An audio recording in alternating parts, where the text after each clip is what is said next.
Olá pessoal, tudo bem? Boa noite a todos. Como é que vocês estão aí nessa nossa reclusão do bem, né?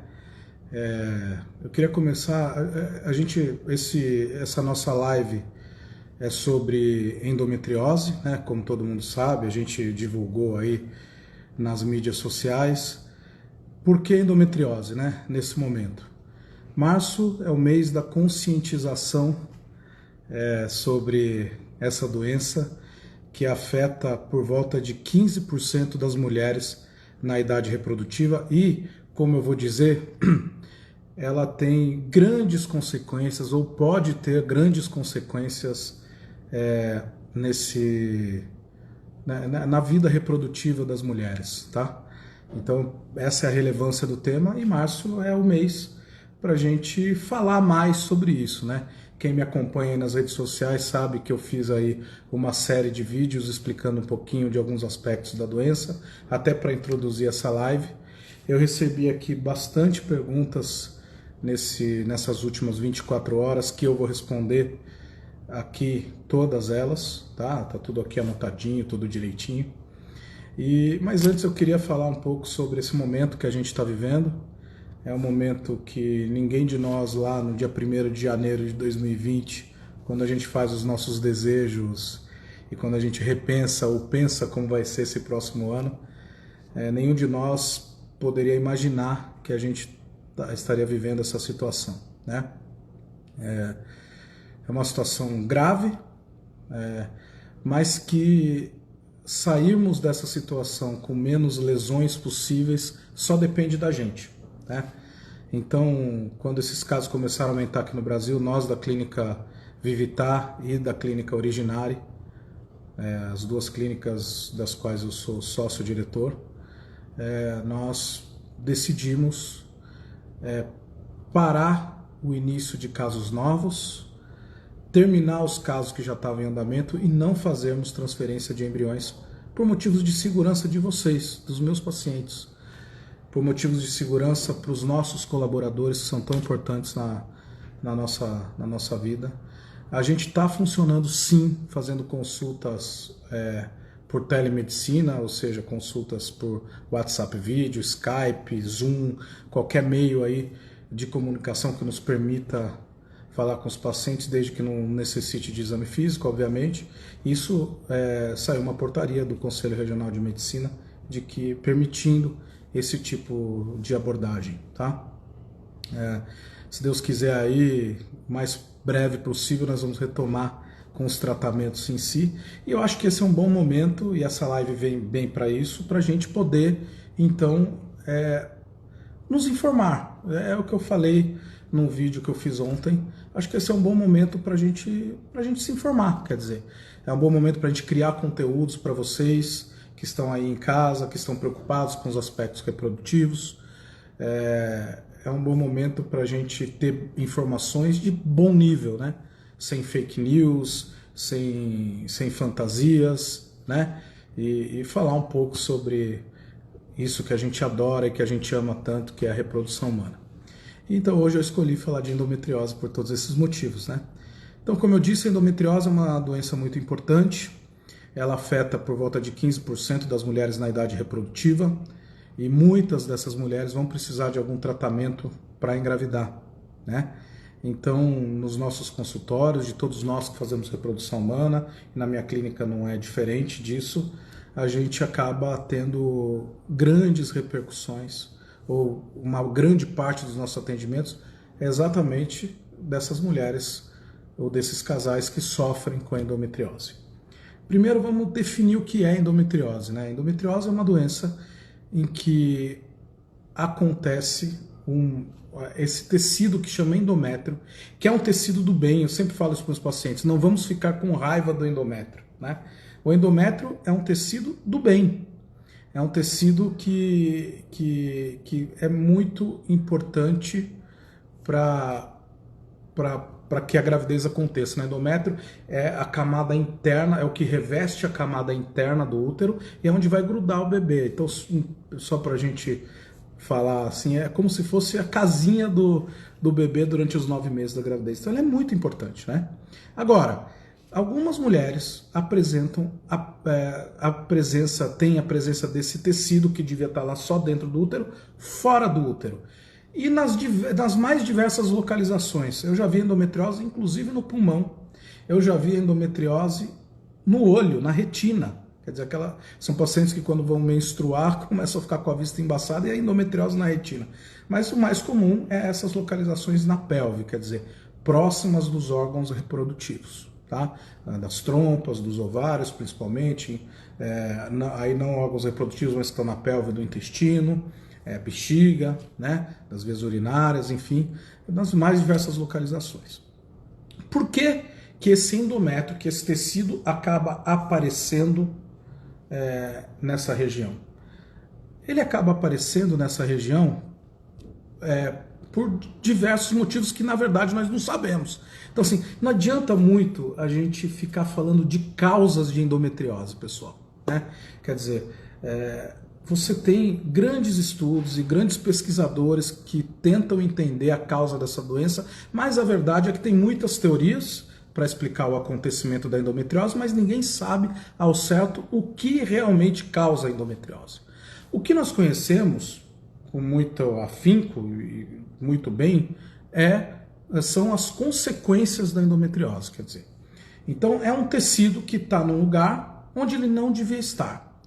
Isso faz com que o seu sistema imunológico, o sistema imunológico dessa paciente que tem endometriose, entenda o seguinte: poxa, é um tecido que está lá e não devia estar, então a gente vai tentar matar esse tecido. Então cria-se um processo inflamatório. Então toda vez que o nosso sistema imunológico tenta atacar algum, entre aspas, inimigo, isso a gente vai chamar de uma inflamação, né? Então cria-se um processo inflamatório para se combater esses focos de endometriose. O problema é que este processo inflamatório ele é incompetente para matar esses focos de endometriose, de endométrio que estão em posições anômalas. E, portanto, este processo inflamatório não mata os focos de endometriose. Então, essa inflamação ela se perdura, ela cronifica. Cronificar é isso, quer dizer, ela fica o tempo todo acontecendo. Então, a endometriose hoje, na minha visão, a gente pode entender como se fosse um processo inflamatório crônico, né? E como qualquer processo inflamatório crônico, ela acaba levando à lesão dos órgãos que estão ali em volta. Então é isso, tá? Esse é o problema da endometriose, né? Todas as consequências da endometriose advêm deste tal processo inflamatório crônico que eu estou aqui explicando para vocês. Bom,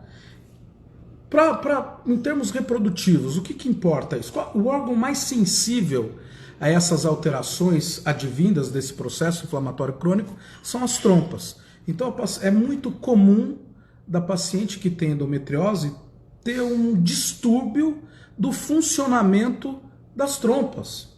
É essa que é a questão, tá?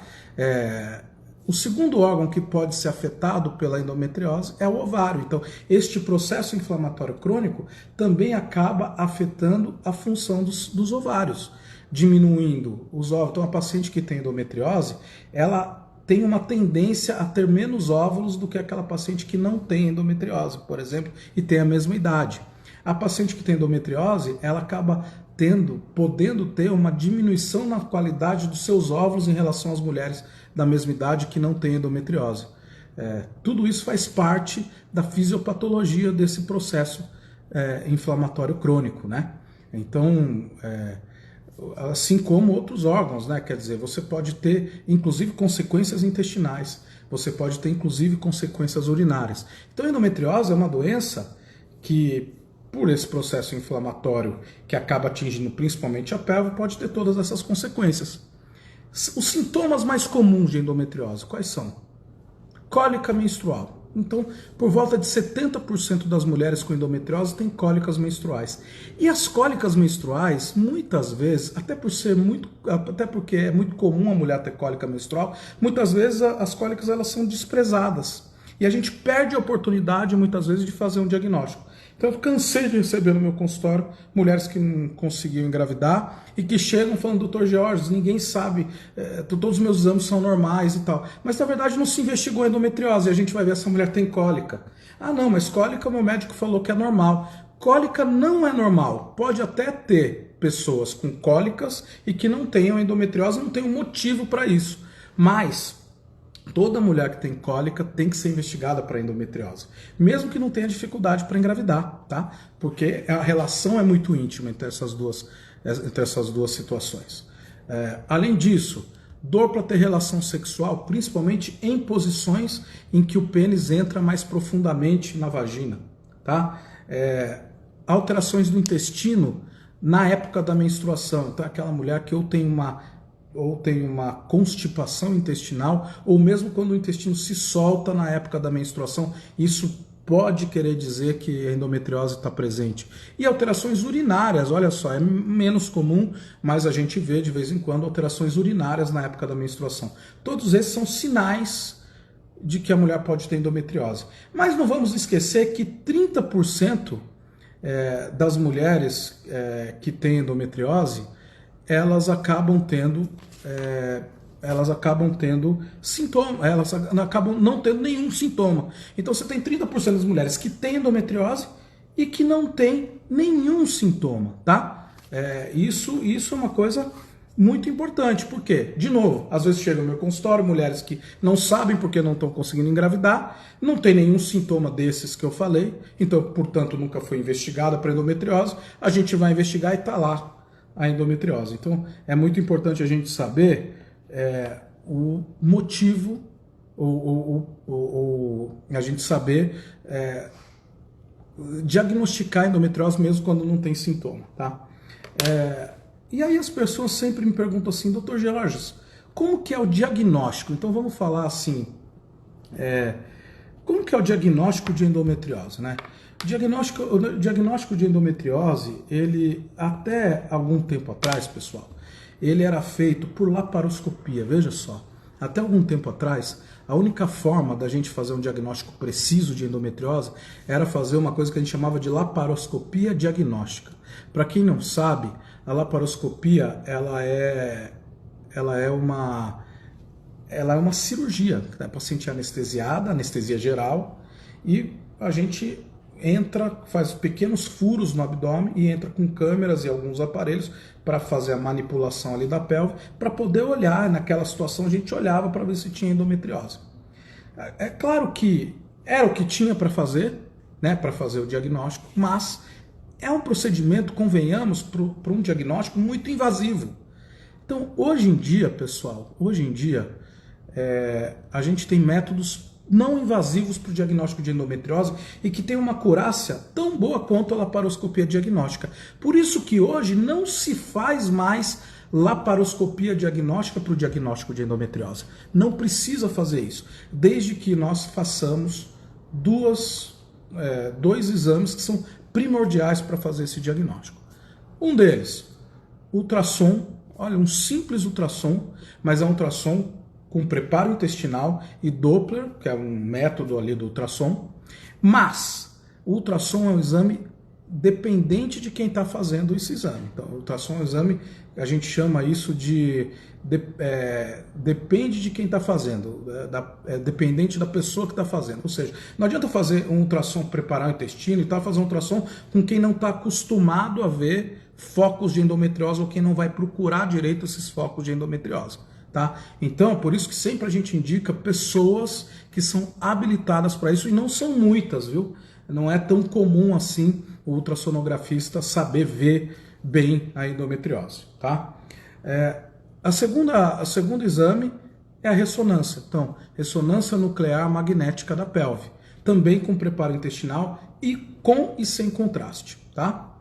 Então, é assim que tem que ser feito. Não é fazer um ou outro, é fazer os dois exames, porque tem coisa que a ressonância vai ver e que o ultrassom não vê, e tem coisa que o ultrassom vê e a ressonância não vê, tá? Então, esses dois exames em conjunto, feitos de uma maneira tecnicamente adequada e por pessoas adequadas, eles vão me dar uma acurácia tão boa quanto uma laparoscopia para o diagnóstico de endometriose. Então, hoje não precisa mais da laparoscopia. A gente tem essas metodologias que são muito menos invasivas e que dão um diagnóstico adequado. A partir do momento que fizemos um diagnóstico de endometriose, o que fazer? Qual é o tratamento da endometriose? E aí eu quero dividir dois grupos de pacientes para falar de tratamento. O primeiro grupo são pacientes que não querem engravidar. O segundo grupo são pacientes que querem engravidar e estão tendo dificuldade para engravidar. Naquela paciente que não quer engravidar, a gente pode fazer tratamentos clínicos para tirar a dor que essas pacientes eventualmente tenham. A paciente que não tem dor, não tem muito o que fazer. Quer dizer, essa paciente muitas vezes não vai nem ser investigada, e se for não quer engravidar, a gente vai acompanhando a reserva ovariana dessa mulher. Enfim, é muito importante fazer isso e tal, mas sem grandes ações sobre isso, tá? Agora, aquela paciente que não quer engravidar e tem dor, primeira linha de tratamento é pílula anticoncepcional, tá? A pílula anticoncepcional, ela é capaz, na grande maioria dos casos, de tratar a dor dessas pacientes. E quando ela não é, a gente pode lançar mão de outras estratégias, por exemplo, algumas progesteronas, que têm sido cada vez mais divulgadas para esse tratamento. Esse é o caso. Agora, quando esta dor é incoercível ao tratamento clínico, né? Quando essa dor ela não é capaz de ser tratada clinicamente, o que a gente faz, né? O que a gente faz? A gente acaba tendo que fazer a cirurgia. Então, assim, a cirurgia é feita quando essa paciente não tem tratamento clínico para a dor dela. A qualidade de vida dela está muito ruim por causa da endometriose, e aí a gente vai partir para o tratamento cirúrgico, que esse sim feito por videolaparoscopia, mas não para diagnóstico da endometriose, mas para tratamento dessa doença, tá? O outro grupo de pacientes, e esse é o que nos interessa mais, provavelmente, aqui, quem tá me vendo, são aquelas pacientes que têm desejo reprodutivo, quer dizer, são aquelas pacientes que têm endometriose e que não estão conseguindo engravidar. Para essa paciente, a gente pode pensar, vale a pena operar ou não? Então, a primeira dúvida que sempre tem e que sempre as minhas pacientes me perguntam é: Dr. Jorge, eu vou precisar operar essa endometriose para eu conseguir engravidar? E a resposta é normalmente não. De novo, a cirurgia hoje, na minha opinião, e na opinião de grandes especialistas em endometriose no mundo, é que a cirurgia tem que ser reservada para quem tem uma qualidade de vida ruim. É muito difícil a cirurgia melhorar o potencial reprodutivo dessa mulher, e a gente corre alguns riscos até com a cirurgia, que eu vou falar daqui a pouco. Mas agora, naquela paciente que tem uma qualidade de vida muito ruim por causa da endometriose, e a gente já viveu isso muitas vezes com várias pacientes nossas, a única solução que a gente vai acabar encontrando é realmente o procedimento cirúrgico. E por que a gente tem muito cuidado na indicação de indicar uma cirurgia? Primeiro, porque é muito invasivo, né, pessoal? Convenhamos, é um tratamento bastante invasivo, né? Quer dizer, anestesia geral, é uma cirurgia que muitas vezes é prolongada, não é uma cirurgia tão simples assim, tá? Mas tem que ser feita quando tem que ser feita. Segundo motivo, pensando nos aspectos reprodutivos, por que a gente tem muito cuidado na indicação da cirurgia? Por quê? Porque a cirurgia muitas vezes vai mexer nos ovários e não tem jeito. Por melhor que seja o cirurgião, é muito difícil você não mexer nos ovários numa cirurgia de endometriose. E o problema de mexer nos ovários é que você pode acabar diminuindo ainda mais a reserva de óvulos nos ovários dessas mulheres, o que vai ter uma consequência no futuro, diminuindo talvez o seu processo, a sua capacidade reprodutiva, né? Então, esse é um grande motivo para a gente ter cuidado na indicação cirúrgica, principalmente de pacientes que têm desejo reprodutivo. Quer dizer, tentar não prejudicar o funcionamento dos ovários, né? Enfim, cirurgia é mais ou menos por aí. Agora, na paciente que tem desejo reprodutivo, não tem uma qualidade de vida tão ruim por causa da endometriose, ou seja, é controlável isso. O que a gente vai fazer? Essa paciente não está conseguindo engravidar. Aí a gente vai ter que entender o que essa endometriose está causando, né? Aí a gente vai lançar mão basicamente de duas questões. Uma delas, tem que analisar a trompa, né? Então existe um exame da trompa, todo mundo aí provavelmente já ouviu falar ou já fez esse exame, que chama histerossalpingografia. Puxa vida, pessoal, para quem tem endometriose, isso é super importante. Por quê? Porque, como eu disse, uma das grandes consequências que a endometriose pode ter na pelve da mulher é a alteração do funcionamento das trompas. E se a trompa não está funcionando direito, está aí o motivo da dificuldade para engravidar, né? A histerossalpingografia é um exame que tem que ser feito, sempre tem que ser feito quem tem dificuldade para engravidar. E a gente não adianta ficar lendo laudo, hein, pessoal? A gente tem que olhar o exame. A gente tem que ver não só se a trompa é obstruída ou aberta, a gente tem que ver se a trompa ela é retinha ou cheia de enovelamentos, cheia de tortuosidades. E a gente também tem que ver se a trompa ela se movimenta adequadamente ou está posicionada na pelve de uma maneira adequada. Essas coisas a gente precisa ver. Além do exame da trompa, a gente tem que olhar o ovário, né? Claro, parece básico isso, mas às vezes a gente vê que as coisas não acontecem bem assim, né? Quer dizer, a gente tem que olhar como é que esse ovário está funcionando.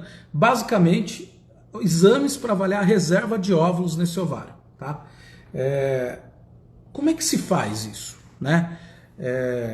A gente vai avaliar principalmente um exame que chama hormônio antimileriano, junto com o FSH, mas principalmente o hormônio antimileriano para ver quantas anda a reserva de óvulos no ovário. Se a reserva de óvulos já está em decadência e se a gente tem alteração das trompas, sem dúvida nenhuma essa paciente acaba precisando de fertilização in vitro para engravidar, tá?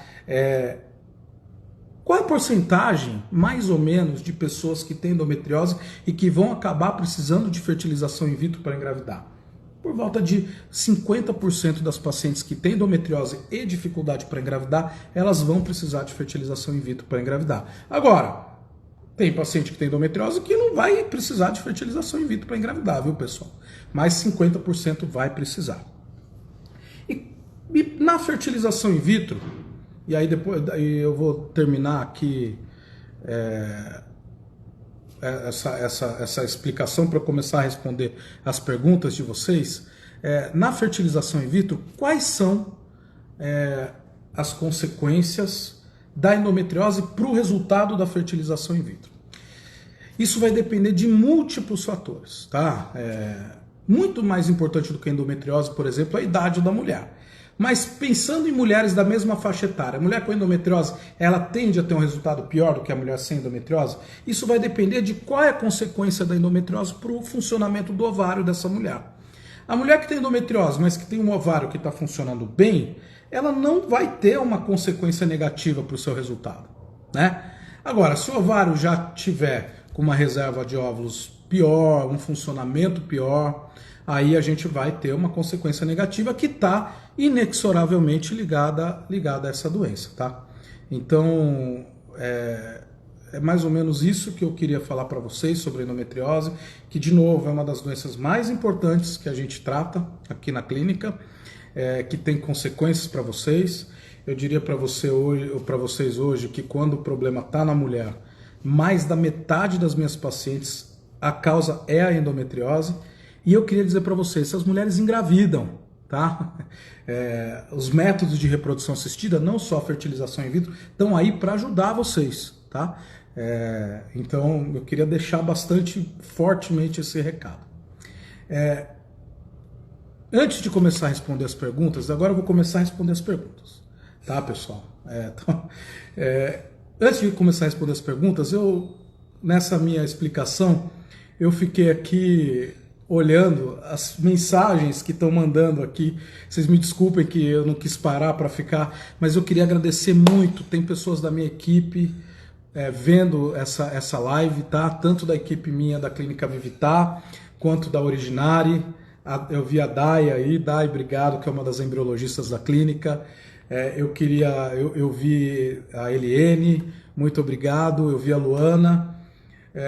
O meu pai me deu um oi. Pai, se você estiver vendo, fique em casa, você e a mamãe, por favor. Eu sei que a Vanessa tá aí, a Vanessa é minha irmã, tá aí, um generalzão aí, não tá deixando vocês saírem, ela tá certa, tá? Tô morrendo de saudade de vocês. Vi muitas pacientes me dando oi, muito obrigado. Pacientes, pessoas que me seguem no Instagram e que não necessariamente são minhas pacientes, mas eu amo falar com vocês, tá? Vou responder as perguntas que vocês me deixaram aqui, tá? A Sabrina me perguntou, Sabrina, quando que a clínica vai voltar a funcionar normalmente? Eu espero que o mais rápido possível, mas a gente tem que ter responsabilidade e isso é um recado que eu vou dar para todos os meus pacientes, quem está me ouvindo, e eu tenho feito vídeo sobre isso. Eu só vou voltar a funcionar a clínica de uma maneira normal quando a gente tiver segurança biológica para isso, porque eu não quero colocar a vida de vocês em risco, eu não quero colocar a vida dos familiares de vocês em risco, e eu não quero colocar a vida dos meus colaboradores em risco, tá? Portanto, a gente vai voltar, eu espero, e tenho tido notícias de que provavelmente no final de abril a gente deve voltar, mas isso ainda é ilação. Eu espero que o mais rápido possível, porque eu tô louco para voltar à rotina normal. Mas, de novo, estamos aqui trabalhando nas consultas online, nas dúvidas de vocês, fazendo essas lives. Vou produzir um monte de conteúdo para isso. Tô aqui vendo os médicos que trabalham com a gente também. Eu já vi a Ana Maria aí, obrigado, Ana, por você estar vendo. Eu já vi a Vanessa que está me dando um oizinho, obrigado, Vanessa. Priscila, você sempre aqui do nosso lado, muito obrigado, certo? Já vi pacientes nossas que estão grávidas e estão aqui para terem filhos, que estão me mandando um oizinho. Estou com saudade de todos vocês. Me mandem fotinhos quando nascer. E eu vou começar a responder as perguntas. Vamos lá. A Thaís Simeão, querida, estou com saudade. Edileuza. A Edileuza me perguntou assim: eu tenho endometriose, eu posso engravidar? A minha resposta é pode. Eu falei aqui, eu espero que eu tenha respondido para você agora há pouco. Claro que pode, a gente só precisa ver como. Às vezes você vai conseguir engravidar sozinho, como eu disse, fertilização in vitro é metade dos pacientes que têm endometriose, outra metade ou vai engravidar sozinha ou de tratamentos bastante mais simples do que a fertilização in vitro, né? Eu tô aqui anotando perguntas que eu tô vendo aqui. A Kellen me pergunta assim: depois de 2 tentativas de cirurgia por vídeo, o que fazer para dar certo? Kellen, pelo que eu entendi, e me responda se eu tô certo ou não,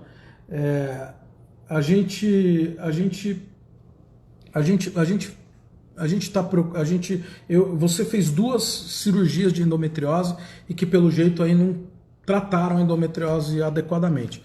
Eu precisava saber se o problema que você tem é para engravidar. Se for para engravidar, e se a tua qualidade de vida estiver legal, eu acho que tem que esquecer de cirurgia agora. E procurar um médico, ver. Esse médico tem que dar uma olhada na sua trompa e nos seus ovários, como eu disse anteriormente, para saber qual é o melhor tratamento para você finalmente engravidar, tá? A Paty me pergunta assim: como diagnosticar a endometriose? Tá? Eu já respondi. Antigamente laparoscopia diagnóstica, hoje graças a Deus a gente se livrou desse método, e ultrassom com pessoas adequadas para isso, e preparo intestinal e ressonância da pelve. A esteroscopia, ela faz um comentário que a esteroscopia dela deu normal. A esteroscopia é um exame para ver o endométrio dentro do útero, ele não faz parte da investigação da endometriose, tá?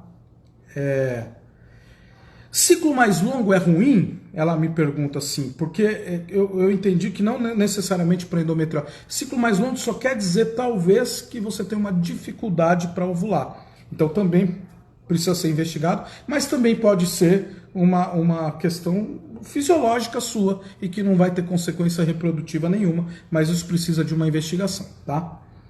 A Eucileia me pergunta assim: Portadoras de endometriose sofrem mais no tratamento de FIV? Puxa, Eucileia, minha querida, aliás, estou com muita saudade de você. Depois você tem que me falar como é que está ainda a sua gravidez. Mas a verdade é a seguinte, a paciente que tem endometriose tem uma pelve um pouco mais sensível. Então ela pode sim sofrer um pouquinho mais, é uma tendência, né, de sofrer um pouquinho mais aí na coleta de ovos, na indução de ovulação, mas nada muito significativo, tá? A Si, ela me pergunta assim, tá certo, ela já fez, pelo que eu entendi, ela já fez, ou ela tá me perguntando, cirurgia com 6 injeções, eu vou explicar o que é isso, para postergar o ciclo se isso prejudica. Vamos lá. Então, alguns médicos, depois de fazer uma cirurgia de endometriose, eles aplicam uma medicação para inibir que essa mulher cicle nos próximos meses, né? Então é como se eles estivessem estabelecendo ali, para não ter uma recidiva rápida da doença, eles fazem com que essa mulher entre numa menopausa química.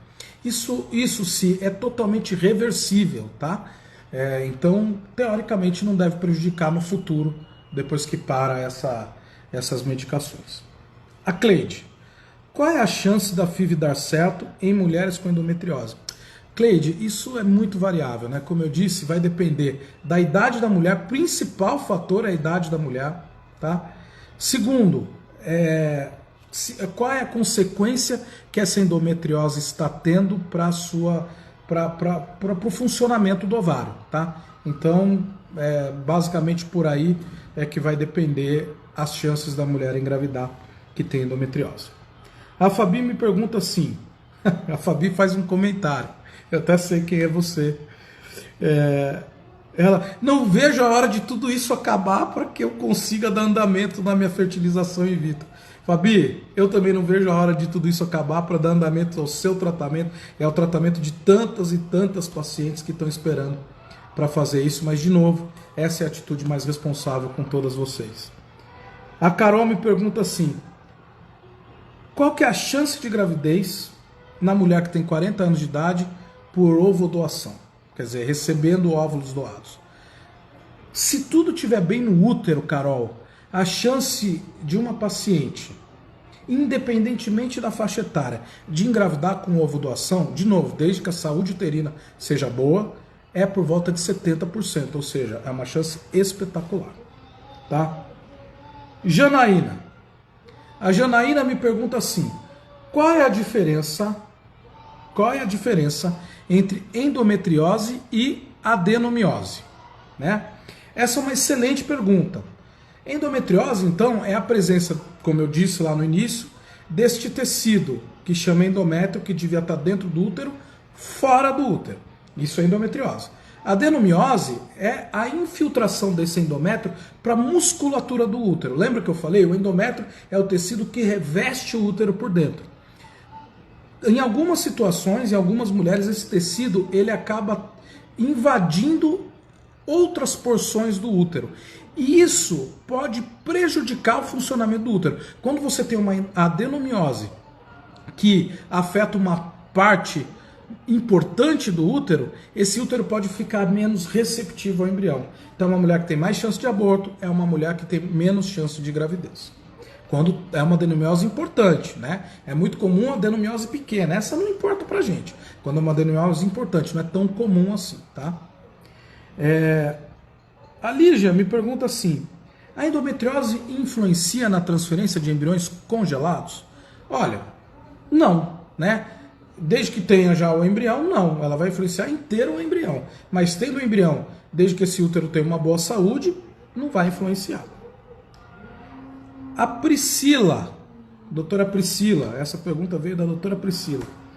Ela me pergunta assim, pacientes que não têm desejo reprodutivo, que têm endometriose, elas não têm desejo reprodutivo agora, elas vão querer engravidar daqui a alguns anos, mas elas têm endometriose, elas têm que pensar no congelamento de ovos. Eu acho essa uma excelente oportunidade para congelar ovos.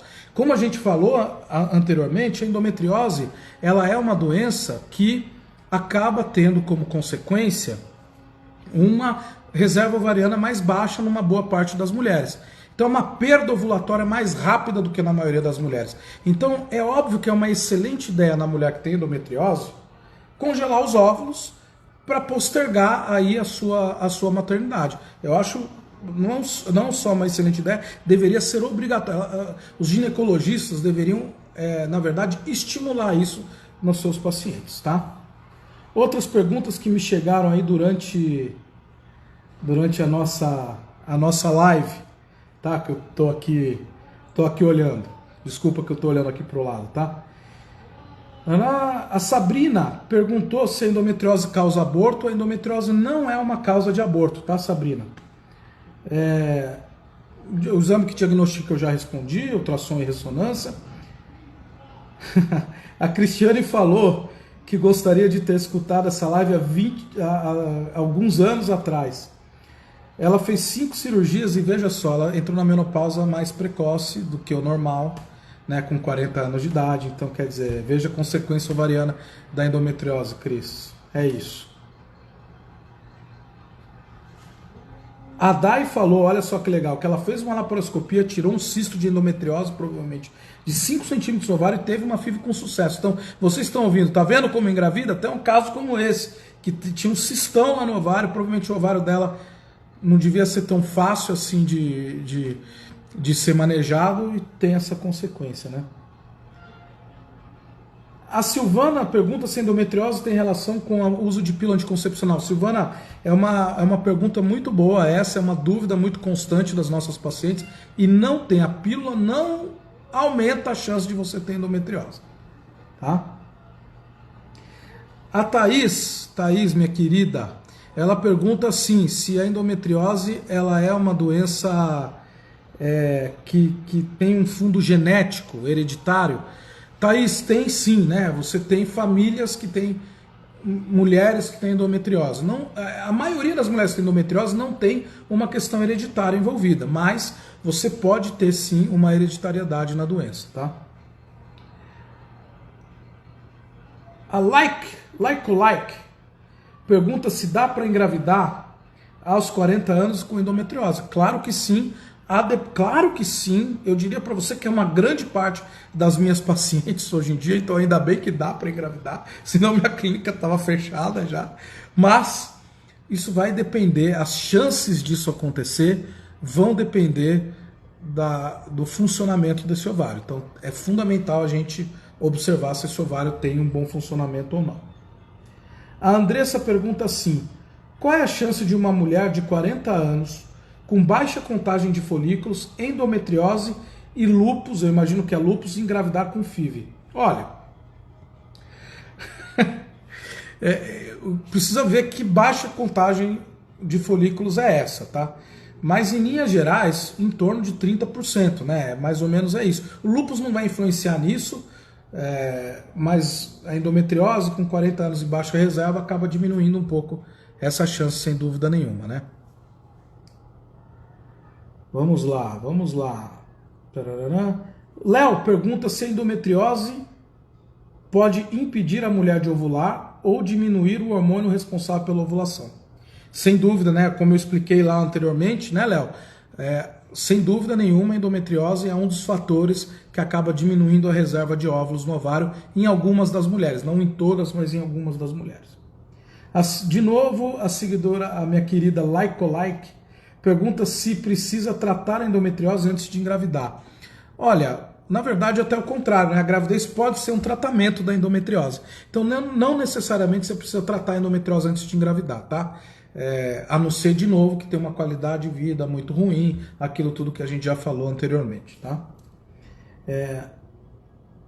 Michele pergunta se a endometriose atrapalha a implantação do embrião.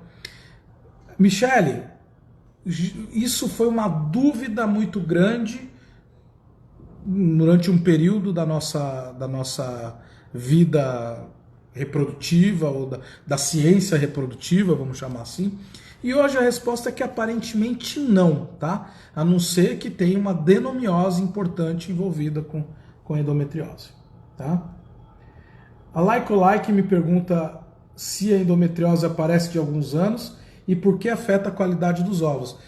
Realmente, a endometriose é uma doença evolutiva, né? E que ela vai piorando, vamos chamar assim, com o passar do tempo, vagarosamente, mas vai. E ela pode piorar a qualidade dos óvulos porque esse processo inflamatório, os mediadores inflamatórios podem piorar a qualidade dos óvulos, infelizmente. Tá? Não é em todo mundo, hein? A Adri pergunta sobre exames e sintomas. Olha, Adri, eu acho que você pegou aqui a live no meio, mas eu falo, né, os sintomas principais são cólicas menstruais, dor para ter relação sexual e principalmente alteração do intestino na época da menstruação, do funcionamento do intestino na época da menstruação, e os exames de diagnóstico, ultrassom com preparo intestinal e ressonância da pelve, tá? Isso em linhas bastante gerais. Lembra que 30% das mulheres com endometriose não vão ter sintomas. E quem quiser ver mais profundamente isso, a gente tem tanto no nosso canal do YouTube, canal do YouTube da Clínica Vivitar, só procurar Clínica Vivitar no YouTube, ou no nosso site mesmo, tem vários vídeos falando exatamente sobre esse assunto, sintomas de endometriose. No próprio Instagram eu postei nesses últimos dias uma série de vídeos falando sobre endometriose que tem bem explicadinho sintomas e exames para o diagnóstico, tá certo? Vamos lá. Paraná. Implantação do embrião, já falei. Suzana pergunta se a gravidez pode tratar ou curar a endometriose. Suzana, é uma grande pergunta essa, tá? E na verdade a gravidez, tem muitas mulheres que depois que engravidam, elas simplesmente a endometriose desaparece. E principalmente os sintomas da endometriose desaparecem. Ninguém entende muito bem por quê, talvez seja porque a gravidez muda alguns parâmetros hormonais da pelve. Pode ser isso, ninguém entende muito bem o porquê, mas a verdade é que algumas pacientes isso acontece mesmo, tá? Vamos lá. Ô Dai, você tá aí também, Daiane Lippe. Doutor, existe uma causa específica para que tantas mulheres tenham endometriose? Puxa, Dai, 15% das mulheres, né? Não sei. Ninguém sabe responder isso, essa é a verdade, tá? Essa é a verdade. A Michele está perguntando assim: fiz ressonância da pelve onde diagnosticou uma discreta endometriose na região ali retrouterina, né? Ali no ligamento uterossacro, perto do reto. Não tenho nenhum sintoma, nada. Veja, Michele, é isso que eu falei, né? 30% das mulheres que têm endometriose não têm sintomas. E a tua endometriose está numa localização profunda na pelve, né? Adri, você querida, estou morrendo de saudade de você. Depois você tem que me contar como é que tá a vida. Adri Personal, estou respondendo para ela agora. Eu vou deixar essa live salva sim. E de novo, tem os vídeos aí, tem no meu, como é que chama? No meu feed tem os vídeos explicando tudo isso, mas eu vou deixar assim, tá? Ótimo. Bom, pessoal, será que tem alguém com mais alguma pergunta? Acho que já é 8h43, eu não paro de falar, né? Quem me conhece sabe como eu sou.